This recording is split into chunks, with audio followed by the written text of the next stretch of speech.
আইন সিদ্ধ হোক বা না হোক, এই কথাটি সাধারণত ব্যবহার করা হয় কোনো কাজ, সিদ্ধান্ত বা কর্মকাণ্ডের ক্ষেত্রে, যেখানে কাজটি আইন অনুযায়ী বৈধ, লিগালি ভ্যালিড হোক কিংবা অবৈধ বা ইলিগাল হোক, তা প্রকৃত প্রভাব বা বাস্তবতা নিয়ে আলোচনা করা হয়।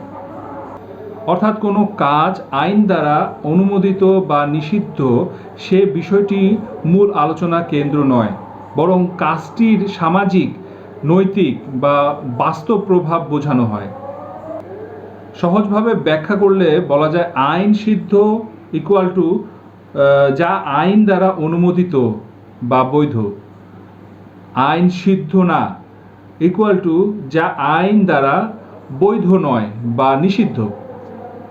যখন বলে আইন সিদ্ধ হোক বা না হোক, তখন সে বোঝাতে চায় কাজটি বৈধ বা অবৈধ যাই হোক না কেন, তার ফলাফল বা প্রভাব বাস্তবে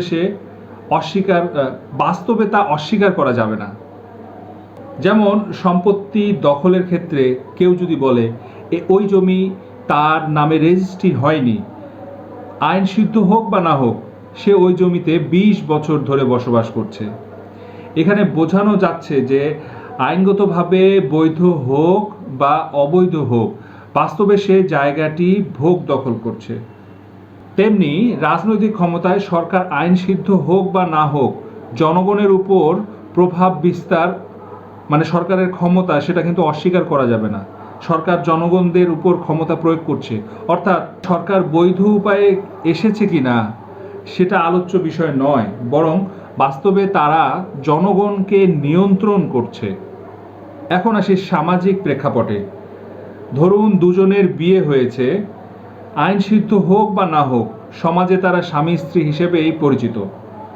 এখানে আইনগত স্বীকৃতি থাকুক বা না থাকুক, বাস্তবে মানুষ তাদেরকে কিন্তু দম্পতি হিসেবেই মেনে নিচ্ছে। এখন যে বিষয়গুলো নিয়ে আলোচনা করলাম, সেটা আইনগতভাবে বৈধতার বিষয়টি পাশ কাটিয়ে বাস্তব অবস্থা বা সামাজিক স্বীকৃতিকে প্রাধান্য দেয়। অনেক সময় আইন বাস্তবতার সাথে মেলে না, তখন মানুষ বলে আইন সিদ্ধ হোক বা না হোক। অর্থাৎ এটি হলো প্রচলিত বাস্তবতার প্রতি দৃষ্টি আকর্ষণ করার একটি উপায়। আইন কি বলে বলুক, বাস্তবতা অন্য দেখি। ধন্যবাদ। ভিডিওটা ভালো লাগলে লাইক দিন, কমেন্টস করুন, চ্যানেলটিকে সাবস্ক্রাইব করে রাখুন।